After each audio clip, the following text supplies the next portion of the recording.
Si mon bureau de vote était dans l'école en bas de chez moi, cela me permettrait de revoir cet établissement dans lequel j'ai étudié en CE1, sa cour avec ses arbres, et peut-être de me souvenir d'un truc important qui ressurgirait. Et du coup, j'irais peut-être voter. Pour ça. Mais j'étais inscrit dans le lot. Et surtout, il aurait fallu convaincre mon abstentionnisme maladif, ce côté anarcho-écologiste tendance des proches qui ne me quittait jamais très longtemps. Non, je ne voterai pas. Je n'avais déjà pas voté au premier tour. Je savais bien que je n'irais pas, comme en 2002 d'ailleurs.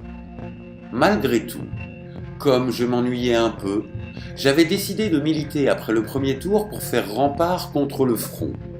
J'appelais à voter contre la blonde et ses camarades de jeu, à déposer dans l'urne le nom terrible d'Emmanuel Macron. Je répétais haut et fort qu'en 2002, il n'y avait aucun risque, alors que maintenant, il y avait le précédent Donald D. Donc tout, apparemment, était possible en ce début de XXIe siècle. La réalité virtuelle, l'arbitrage vidéo dans le football, la blonde. Le climat général semblait propice, et j'argumentais ça et là sur les réseaux sociaux, avec ceux qui disaient qu'ils n'iraient pas.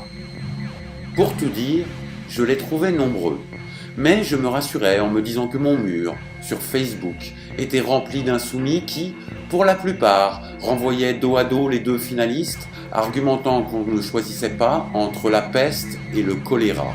Et je jouais à penser que c'était flippant, ça occupait mes journées. Je criais haut et fort qu'il fallait aller voter. Je sais, c'était faux cul. Je n'en étais pas fier. Je me mentais à moi-même, aux autres, et je ne savais pas trop pourquoi j'étais comme ça. Et me disais qu'il serait vraiment temps, à mon âge, de consulter. À y réfléchir, c'était quand même malsain. J'avais même menti à ma mère. J'avais regardé une interview de Michel Onfray au lendemain du premier tour, où il était particulièrement en forme, le Michel. Je recommande, on peut la voir sur YouTube. Il était certain de voir la blonde battue au soir du 7 mai. Et je savais qu'il devait avoir raison. Michel, il était intelligent et avait l'analyse politique fine, même s'il était par trop souvent insupportable. Parce que s'il avait tort, on aurait l'air malin, Michel et moi, de ne pas avoir voté. Bref, j'en étais là dans mes réflexions le jour du 7 mai. Pour tout dire, j'avais même prévu d'aller au cinéma, car je savais qu'il n'y aurait pas grand monde, et je n'étais pas particulièrement enjoué de voir en direct des journalistes perchés sur des motocyclettes, pourchassant dans Paris le victorieux Emmanuel. J'étais donc là, vers 20h, devant le dernier Fast and Furious, avec mon popcorn et ma canette de bière, le soir du 7 mai, absolument tout seul dans cette salle, c'était royal. J'aimais beaucoup ce cinéma. Il avait la particularité de laisser passer le réseau. Je pourrais donc recevoir des textos et pourrais échanger avec mes amis sur le score d'Emmanuel.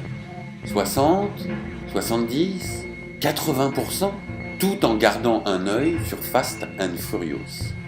J'étais tellement confiant que quand je reçus la photo que m'envoyait mon ami Pascal, je crus tout d'abord que c'était un fake.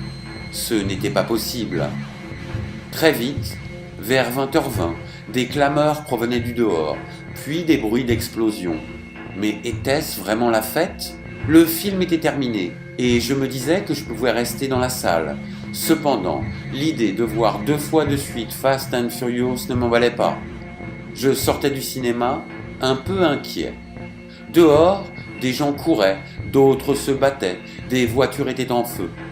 La guerre civile ne faisait que commencer. Je prenais alors un billet pour le dernier Danny Boone et me contentais d'un Coca-Cola au distributeur.